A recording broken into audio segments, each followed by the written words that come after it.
Al-Andalus adalah sebutan umat Islam selama abad pertengahan untuk semenanjung Iberia. Saat masa keemasannya, wilayah mereka mencakup sebagian besar semenanjung Iberia dan sebagian kecil Prancis Selatan.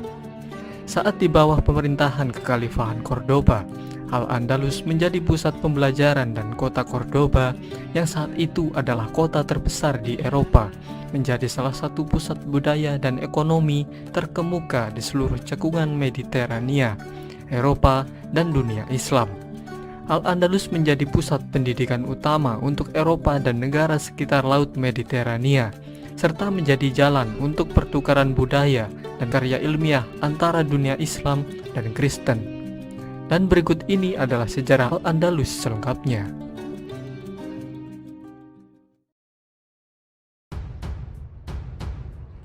Saat masa Kekhalifahan Umayyah dipimpin oleh Al-Walid I di tahun 711, seorang komandan yang bernama Tariq ibn Ziyad memimpin pasukan kecil yang terdiri dari orang-orang yang baru saja masuk Islam.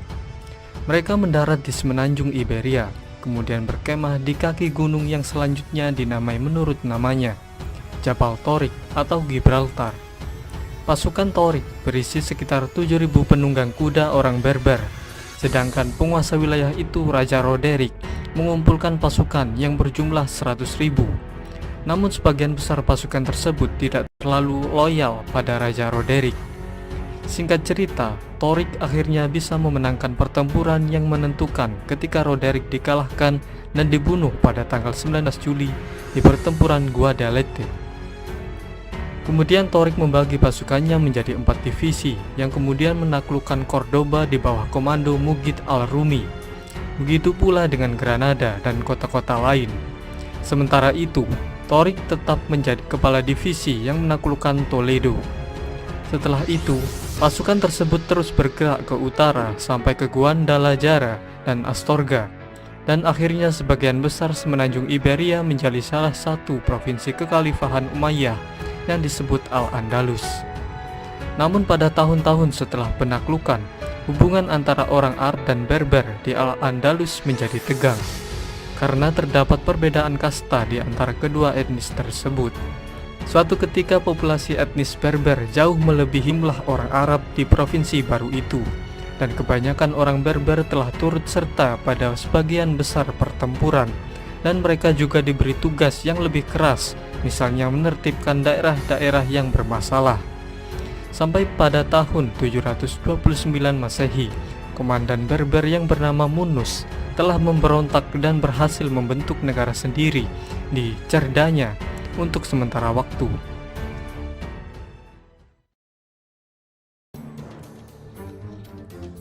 Saat Kekhalifahan Umayyah terganggu oleh tantangan Kekhalifahan Abbasiyah di timur, provinsi-provinsi mereka di Afrika Utara dan Al-Andalus tidak bisa mereka kendalikan. Sampai akhirnya sekitar tahun 745 Masehi, klan Fihriz merebut kekuasaan pada provinsi-provinsi Kekhalifahan Umayyah di Afrika Utara dan Al-Andalus. Kemudian kekuasaan wilayah tersebut dibagi dua oleh klan Fihriz, Abdul Ar-Rahman ibnu Habib al-Fihri di Ifriqiya dan Yusuf al-Fihri di Al-Andalus. Klan Fihriz bersukacita dengan runtuhnya Bani Umayyah di timur, dan mereka melakukan perundingan dengan Bani Abbasiyah dengan harapan mereka akan tetap diizinkan melanjutkan pemerintahan otonom mereka. Tapi Bani Abbasiyah menolak tawaran itu dan menuntut penyerahan wilayah. Karena tidak terima, kemudian klan Fihriz menyatakan kemerdekaannya dan mengundang sisa-sisa Bani Umayyah yang terguling untuk mengungsi di wilayah kekuasaan mereka. Tapi sekelompok orang yang kecewa dengan kepemimpinan klan Fihriz berkonspirasi dengan keturunan Bani Umayyah yang mengungsi untuk memberontak. Lalu di tahun 756 Masehi, pangeran dari Bani Umayyah yang bernama Abdul Ar-Rahman I menggulingkan Yusuf al-Fihri dan menyatakan dirinya sebagai emir dari Cordoba. Kemudian 1,5 abad berikutnya, keturunannya yang bernama Abdul Ar-Rahman III tidak hanya dengan cepat memulihkan kekuatan Umayyah di seluruh Andalusia, tetapi ia juga sanggup memperluasnya ke Afrika Utara bagian barat. Pada tahun 929, ia menyatakan dirinya sebagai khalifah dan mengangkat status daratan Al-Andalus dari emirat menjadi sebuah kekhalifahan, yaitu kekhalifahan Cordoba.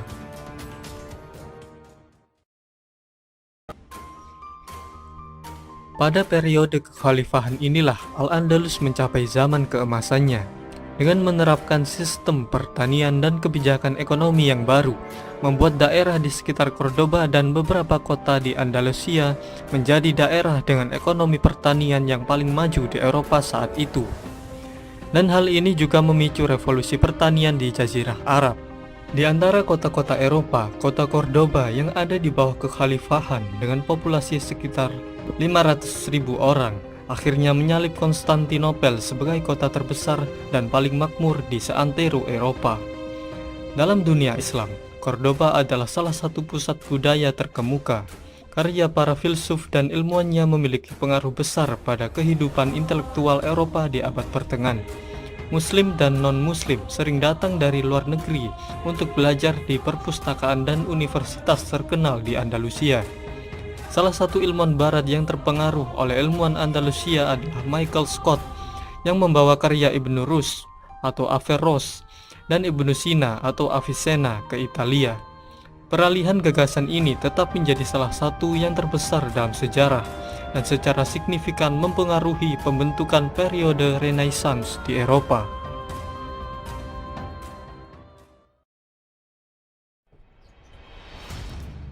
Memang kejayaan tidak akan bertahan untuk selamanya. Kini tibalah saat kekhalifahan Cordoba runtuh ketika terjadi perang sipil antara tahun 1009 dan 1013. Pada tahun yang sulit itu, kekhalifahan Cordoba diinvasi bangsa Berber, sehingga Cordoba menjadi pecah. Mereka juga membantai penduduknya, menjarah kota, dan membakar kompleks istana.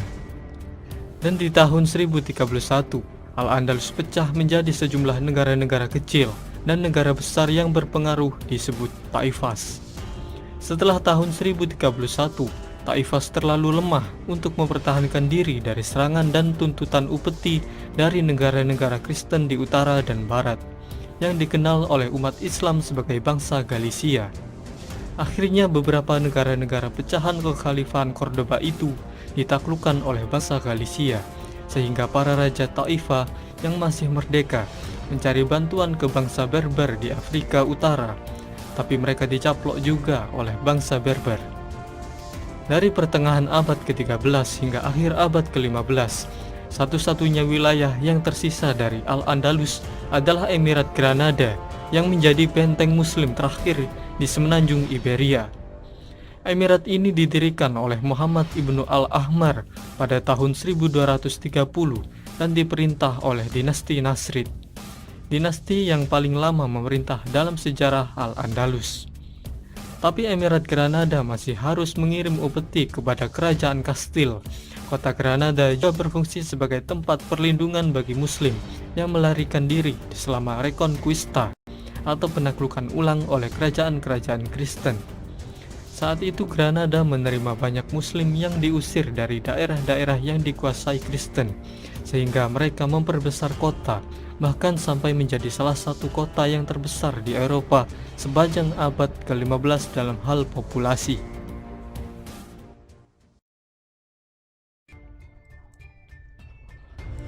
Pada tahun 1469, pernikahan Ferdinand dari Aragon dan Isabella dari Kastil menjadi tanda kalau Emirat Granada akan runtuh.